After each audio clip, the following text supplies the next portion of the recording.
अस्सलाम वालेकुम, आप देख रहे हैं आवाज न्यूज और मैं हूं इरम चौधरी। हमास ने 25 यरगमा ली। इसराइल ने 39 फलस्तीनी कैदियों को रिहा कर दिया। गजा में आरजी जंगबंदी के बाद यरगमालियों की रिहाई का अमल शुरू हो गया।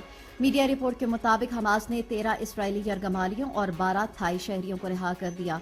4 रोज के दौरान गजा से 50 यरगमाली और इसराइल में कैद 150 फलस्तीनी रिहा किए जाएंगे।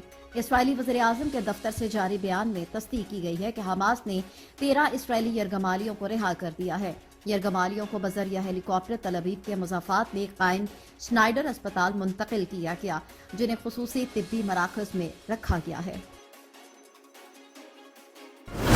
गजा में आरजी जंगबंदी के पहले दिन की सूरत हाल। गजा में 7 अक्टूबर से जारी इसराइली बमबारी के बाद 4 रोजा आरजी जंगबंदी हो गई।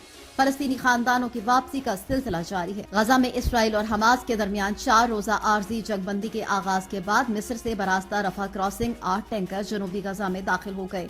इसराइली फौज के मुताबिक 4 टैंकर ईंधन और 4 टैंकर कुकिंग गैस के दाखिल हुए। टैंकर्स अक़वाम मुत्तहिदा की इमदादी तंजीम को मुंतकिल कर दिए गए। अरब मीडिया के मुताबिक आज कम अज कम 200 इमदादी ट्रक गजा में दाखिल होने की तवक्को है।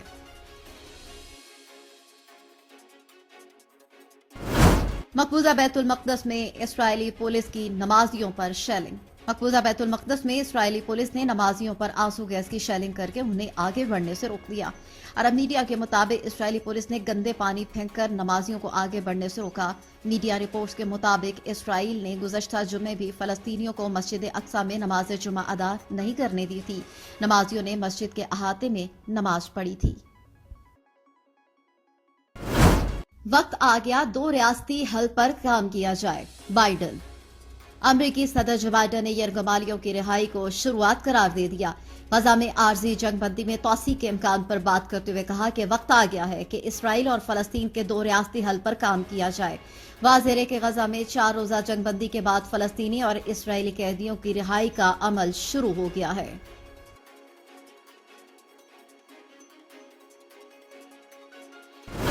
सदर आरिफ अलवी की बरतरफी के लिए सुप्रीम कोर्ट में दरख्वास्त दायर। दरख्वास्त में मौकफ अपनाया गया कि सदर आरिफ अलवी अगर मिसकंडक्ट के मुर्तकब पाए जाए तो ओहदे से बरतरफ कर दिया जाए।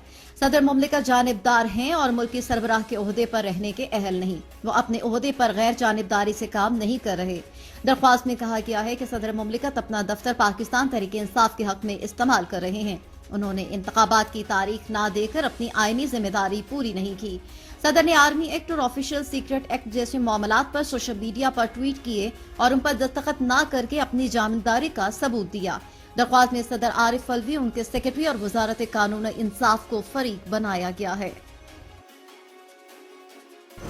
शामिल करेंगे कुछ मजीद खबरें। भारत से सिख यात्री बरास्ता वाघा बॉर्डर लाहौर पहुंच गए। हर साल की तरह इस साल भी पड़ोसी मुल्क भारत से सिख यात्री बरास्ता वाघा बॉर्डर लाहौर पहुंच गए। एडिशनल सेक्रेटरी मज़ारात राना शाहिद ने सिख यात्रियों का इस्तकबाल किया। इस दौरान पाकिस्तान सिख गुरुद्वारा प्रबंधन कमेटी के प्रधान सरदार अमीर सिंह भी मौजूद थे। राना शाहिद का इस मौके पर कहना था कि भारत से आने वाले सिख यात्रियों को खुश आमदीद कहते हैं। इस बार लगभग 3000 के करीब सिख यात्री भारत से आए हैं। दूसरी जानिब सरदार अमीर सिंह ने कहा कि मेहमान यात्रियों को क़याम ताम और बेहतरीन सफरी सहूलियात फराहम करेंगे। 2017 में जजेस को क्या जरूरत थी साजिश का हिस्सा बनकर मुल्क पर कुल्हाड़ा चलाने की। सियालकोट में नून लीग के वर्कर्स कन्वेंशन से खिताब करते हुए नवाज शरीफ ने कहा 2017 में नून लीग की चलती हुई हुकूमत बिला वजह खत्म कर दी गई। उस वक्त पाकिस्तान की मुआशी सूरत हाल अच्छी थी और मुल्क खुशहाल था। रुपया मजबूत था और मुल्क में महंगाई नाम की कोई चीज नहीं थी। लोड शेडिंग और दहशतगर्दी का खात्मा हो चुका था। नवाज शरीफ ने कहा कि बहुत मुश्किल वक्त देखा है। जितना अरसा इक्तदार में रहा उससे ज्यादा अरसे जेलों, मुल्क बदरी और मुकदमे भुगतने में गुजारे। उन्होंने कहा कि 2017 से आज तक हमारे खिलाफ सजाओं का सिलसिला जारी है। अगर अब भी सबक नहीं सीखा तो बकौल अल्लामा इकबाल हमारी दास्तान ना होगी दास्तानों में।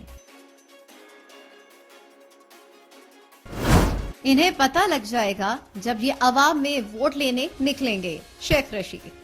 अवामी मुसंदी के सरबराह शेख रशीद ने साबिक वज़ीर आज़म नवाज शरीफ पर बगैर नाम लिए तंज करते हुए कहा कि मरी में चहलकदमी करने से इलेक्शन मुहिम नहीं होती। इन्हें लग पता जाएगा जब ये अवाम में वोट लेने निकलेंगे। रावलपिंडी में इंसदाद दहशतगर्दी की अदालत के बाहर मीडिया से गुफ्तगू करते हुए शेख रशीद ने कहा कि इलेक्शन होकर रहेंगे और शायद इसी से कोई बेहतरी आ जाए। शेख रशीद ने कहा कि जो भी हुकूमत में आएगा उसके लिए मईशत बहुत बड़ा चैलेंज होगा। शॉपिंग मॉल में आतिश जदगी, 11 अफराद जा भाग। कराची के राशिद मिनहास रोड पर वाक़ शॉपिंग मॉल में लगने वाली आग पर काबू पा लिया गया। रेस्क्यू हुकाम का है कहना कि इस वाक़े में जहां बक होने वाले अफराद की तादाद 11 हो गई है।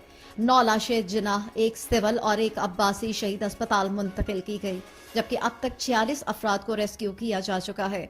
जिना अस्पताल के डिप्टी डायरेक्टर शोबे हादसा डॉक्टर नौशीन रऊफ का कहना है कि जिना अस्पताल में 7 लाशों की शनाख्त हो गई है। लाशों की शनाख्त 32 साला करीम बख्श, 43 साला यूनुस, 30 साला बिलाल आसिफ, 55 साला काशिफ, 35 साला वहाज, 25 साला असद और 23 साला बिलाल ताजुद्दीन के नामों से हुई, जबकि 2 जाबक अफराद की शनाख्त नहीं हो सकी। हुकाम ने बताया कि जना अस्पताल में 3 जख्मी भी जेरे इलाज हैं। एक की हालत तशवीशनाक बताई जा रही है। कोयले की कान में जोरदार धमाका। चकवाल की तहसील चासेदन के इलाके में वाक़े कोयले की कान में गैस लीकेज के बाद जोरदार धमाका हुआ। रेस्क्यू जराये के मुताबिक रावलपिंडी से चकवाल के लिए रेस्क्यू टीमें रवाना कर दी गई। डीपीओ चकवाल का कहना है कि धमाके के बाद कान में भगदड़ मच गई, जबकि कोई जानी नुकसान नहीं हुआ। डीपीओ चकवाल के मुताबिक भगदड़ से कुछ मजदूर जख्मी हुए, जिन्हें मौके पर ही तिब्बी इमदाद दे दी गई। शायद इमरान पार्टी चेयरमैन का इलेक्शन ना लड़ सके, अली जफर। पाकिस्तान तहरीक इंसाफ के सीनियर रहनुमा बैरिस्टर अली जफर का है कहना कि इस बात का इम्कान मौजूद है कि इमरान खान पीटीआई के चेयरमैनशिप का इलेक्शन ना लड़ सकें। बैरिस्टर अली जफर ने कहा कि सुप्रीम कोर्ट का नवाज शरीफ की पार्टी सरबराही केस का फैसला उनके रास्ते की रुकावट बन सकता है। हमें सिलेक्टेड कहने वाले खुद सिलेक्टेड प्लस बन चुके। आसिफ कैसर का कहना था कि इलेक्शन कमीशन के फैसले को दबाव में तब्दील किया गया। निगरान वजीर दाखिला सरफराज बुगटी के बयान पर रद्द अमल देते हुए बैरिस्टर अली जफर ने मजीद कहा कि निगरान वजीर की जुबान किसी भी जमात के सरबराह के बारे में ऐसी नहीं होनी चाहिए।